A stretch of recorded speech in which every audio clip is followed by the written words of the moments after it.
এতিয়া আমি আহো ইংৰাজী যিকোনো মাহৰ 4 তাৰিখ 13 তাৰিখ আৰু লগতে 22 তাৰিখ আৰু 31 তাৰিখে যিসকল লোকৰ জন্ম হৈছে তেওঁলোকৰ বাবে নৱেম্বৰ মাহটোৱে কি কয় তেওঁলোকৰ বিষয়ে সেই কথাটো জানি লওঁ আৰু প্ৰথমতে আমি আৰম্ভ কৰো সম্পৰ্কৰ পৰা সম্পৰ্কৰ বিষয়ে কি কয় কাৰ্ডে লগতে আমি শিক্ষা আৰু আৰ্থিকৰ বিষয়েও জানিম গতিকে আৰম্ভ কৰো ঠিক এতিয়া ইয়াত যেহেতু মই কাৰ্ড অলৰেডি সাফল কৰি থৈছিলো আৰু এটা ৰিলেশনশ্বিপৰ কাৰণে আপোনাৰ নৱেম্বৰ মাহটোত আহিছে 4 নম্বৰ বুলাংকৰ কাৰণে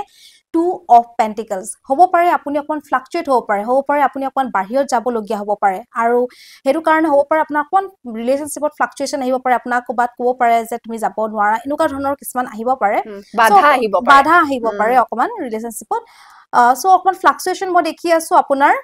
কি আপুনি ব্যালেন্স হয়তো আপোনাৰ এনেকুৱা হ'ব পাৰে আপোনাৰ ৰিলেশনশ্বিপত যে আপুনি ঘৰ আৰু আপোনাৰ ৰিলেশন এই দুটা মেনেজ কৰিবলৈ আপুনি হয়তো পৰা নাই থাকে তেনেকুৱা ধৰণৰ আপোনাৰ কিছুমান আহিব পাৰে পৰিস্থিতি তেনেকুৱা আহিব পাৰে আৰু বিয়া পতা মানুহখিনিৰ কাৰণেও মই কৈছো যোনখিনি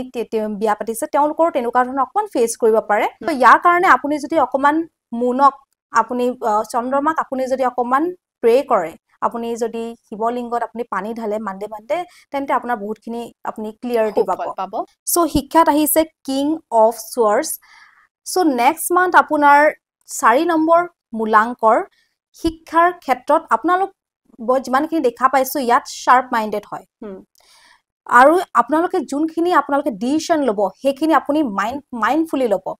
ভাবি পেলে লব ফটককে লৈ নলব 4 সংখ্যাটো এনেও ৰাহুৰ সংখ্যা বুলি কোৱাই হয় আৰু ৰাহুৱে যাক অন কৰে তেওঁলোকৰ মাইন্ড এনেও শাৰ্পে হয় গতিকে হিয়া অকনমান ভাবি চিন্তি কাম কৰিলে ভাল হ'ব এতিয়া আমি আহো আৰ্থিক ফালে কেনেকুৱা থাকিব হয় তো 4 নম্বৰ মূলাংকৰ মই দেখা পাইছো আপোনাৰ আহিছে দা হাই প্ৰিষ্টেছ সো নৱেম্বৰ মাহটো আপোনাৰ কেনেকুৱা যাব ইয়াত ক'বলৈ বিচাৰো যদি আপুনি ক'বাত ফাইনান্স আপুনি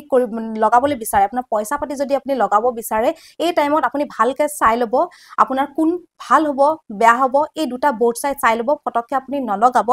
আৰু ক'বাত না ক'বাত হয়তো আপুনি ইমোশনালি ক'বাত মই দেখা পাই আছো আপুনি ক'বাত টেন্সড হৈ আছে সো ইমোশনালি টেন্সড হৈ পেলে একো কাম নকৰিব